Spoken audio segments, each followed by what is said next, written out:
And I want to introduce myself. And I have my picture here just because I'm sharing, so it can be hard for some people, depending on your device, to actually see me, although I'll stop sharing in a little bit. My name is Rachel Lucas Thompson, and I am both the Graduate Student Affairs Director for our program and also the Interim Director of the Applied Developmental Science PhD program, which is why I'm here today hosting this info session. In addition to those departmental roles, I also am research faculty and focus on regulation and relational processes, particularly mindfulness-based interventions to buffer the effects of stress on adolescents, and also I study the effects of family stress on adolescent stress responding and mental health. So that's just a little bit about me. And I wanted to, I will put this link in the chat as well later. I'll put all of the links from the talk in the chat later if you haven't seen them already, but encourage you to look at our website, take a little bit more information about the program in addition to other faculty that work in the program, but I'm going to give an overview today. So the agenda for the next 15 minutes or so before opening it up for questions is I've introduced myself. I think we'll hold off on introductions in case we have more who join us. I'm going to talk a little bit about the purpose of our Applied Developmental Science, or what we call ADS PhD program. I'm going to talk about the key training components of that program, talk about financial support, the application process, and then open it up for questions and answers. In the meantime, if any questions come up, if you could put them in the chat, I'll either answer them as they come or more likely answer them at the beginning. We also have some people who submitted questions ahead of time, and but couldn't be here today, so I'll read those at the end as well and answer them. I've already mentioned this, we're recording for other students who can't join us today. So remain on mute as you are, and then use the chat function for questions now or later. And then once it's the question and answer, would invite you, if you're comfortable with being recorded, to come off mute and come off camera mute if you're comfortable. If not, that's okay. If you want to do that, we can also cut you out of the video later if you don't feel comfortable with this. This will be posted on our website for other potential students. So can touch base about that later, but would love if you could come off mute at that point. So returning to that agenda, want to talk a little bit about the purpose of our program, our PhD program. So our broad department mission covers several things. Our goal is to generate, disseminate, or share, and also apply in terms of policy change and also intervention and prevention strategies, knowledge about human development across the lifespan. We have early childhood to older adulthood represented in the context of family, culture, and society. And the application piece is really important. We want to use this knowledge to help resolve societal and developmental challenges faced by children, families, and our aging population. We also want to reduce health disparities because of issues such as race and ethnicity and other causes of health disparities. And broadly, our goal is to promote optimal development and opportunities for all. So our ADS program is really housed within this larger mission. And what we aim to do is provide top training for future human development and family studies scientists through elements that we'll talk a little bit more about today. But broadly, the activities that we've designed, the experiences that our PhD students experience while they're in our program, is rooted in an apprenticeship model where we provide exceptional training to future scientists, and particularly in research. So what are some of those key training components? There are several elements, but again, what they all really share is that research apprenticeship, working under an advisor or multiple advisors who provides you with an apprentice type model where you learn on the ground all of the elements of the research process is really key to what we do. So one part of that process is identifying a primary advisor who has interests that match yours, that would allow you to learn within the context of a research program that is ongoing that aligns with your future interests. So if you have questions about this later, we can talk, or you can always email me. But in your application, it's really important that you identify a primary advisor whose interests align with yours. And then as the basis of this research apprenticeship model, we provide research immersion experiences. The exact nature of them varies lab by lab, depending on the research questions that are being investigated in that lab, but everyone gets real immersion in research experiences pretty quickly once they join our program. The goal at the end of it is, through this apprenticeship model, students will emerge with skills to become an independent behavioral scientist. And we provide credit hours for this immersion experience, both through supervised research credits plus through graduate research assistantships that most of our students have across the course of their time in our program. And then the research that happens within the department occurs across 4 broad research areas. So we have faculty doing research in risk, resilience, and developmental psychopathology. And in particular, a focus on factors that contribute to favorable outcomes, even in the face of risk. Other faculty do research in emotion regulation and relational processes. We have a third category of treatment, intervention, and prevention sciences. We're really working to promote mental, physical, and behavioral health.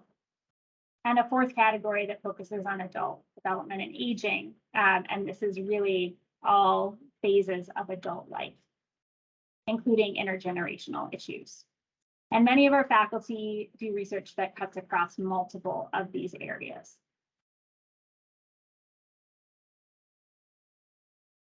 So in addition to this research apprenticeship approach, there are other experiences that are part of the degree program. Coursework, we require a total of 80 credits completed across 4 to 5 years, which is continuous, so continuous enrollment across those years. And we really think of our program as being, classes are important, but we're building on that in the research apprenticeship model. So these classes are an integral part of the program, but a lot of the learning related to research immersion happens outside. But still, to talk a little bit more about those classes, our coursework provides core content in human development and family studies and applied developmental science. We have core classes in research methods and statistics, and then electives that you can choose from: courses in development or theory, prevention science and intervention, and or teaching / research experiences. So there's an opportunity to customize the curriculum as well. Some students enter our program with a master's degree, and we work closely with students in that situation to evaluate what courses and experiences, such as the thesis, can be transferred into our program. But many students join our program without a master's thesis already, or without a master's degree already, in which case, on the way to the PhD, they pursue a master's in prevention science or marriage and family therapy. There is more information on the website about both of those programs, and I'm also happy to answer any questions for people who are unsure which of those tracks they would be most interested in. Once the master's degree is completed, where most of the coursework falls under the master's program, but not all of it, and then there is a master's thesis required as well. Upon transitioning into the PhD program, there's a preliminary qualifying exam, which involves preparing a research statement, a long-term goals statement, and NIH-style biosketch or a curriculum vitae. And faculty provide feedback on a student's development and their developmental trajectory. Students can also complete a writing comprehensive exam that is related to but distinct from the dissertation and done independently and then evaluated by a committee. And then they complete the dissertation as well. And those are the major elements of the PhD program. But broadly, what we really aim to provide all of our students is really individually tailored mentoring and career development trajectory, where given students have different interests. We try and tailor what students receive and what they really experience over here that really tailor to those interests. So the types of things that students might be mentored through, grant writing. For instance, we have several current students who have fellowship grants from the National Institutes of Health, as well as other agencies. And so faculty support students in writing grants. Manuscripts, our faculty have a very high rate of publishing with our students. So that's something almost all of our students receive specialized training in. And then other specialized trainings in things such as statistics that the department and our faculty advisors support. Depending on student interests in teaching, we provide those experiences as well. And also for particularly for students who are interested in pursuing a job in academia, a tenure track position, we want to provide training in all of the elements that a faculty position would eventually involve, which is really a trifecta of research, teaching, and service. So we provide opportunities for our students to get involved in service as well. And then in addition to disseminating our knowledge through peer-reviewed publications, through manuscripts, we also encourage our students to present at conferences and provide training in the best ways to do that. So turning to issues of financial support, some of this information connects to larger graduate school policies. And so that website there will take you to some of those graduate school issues that go beyond our department. We want to talk a little bit about financial support. We typically guarantee to incoming students 4 years of tuition assistance, assuming adequate progress towards degree. As long as students are still pursuing, making adequate progress, we often provide additional year or two of tuition assistance, particularly for students who pursue our marriage and family therapy masters on the way, because that master's program takes a little bit longer than the prevention science track. We provide that tuition assistance along with a stipend through a 20-hour per week position as an employee.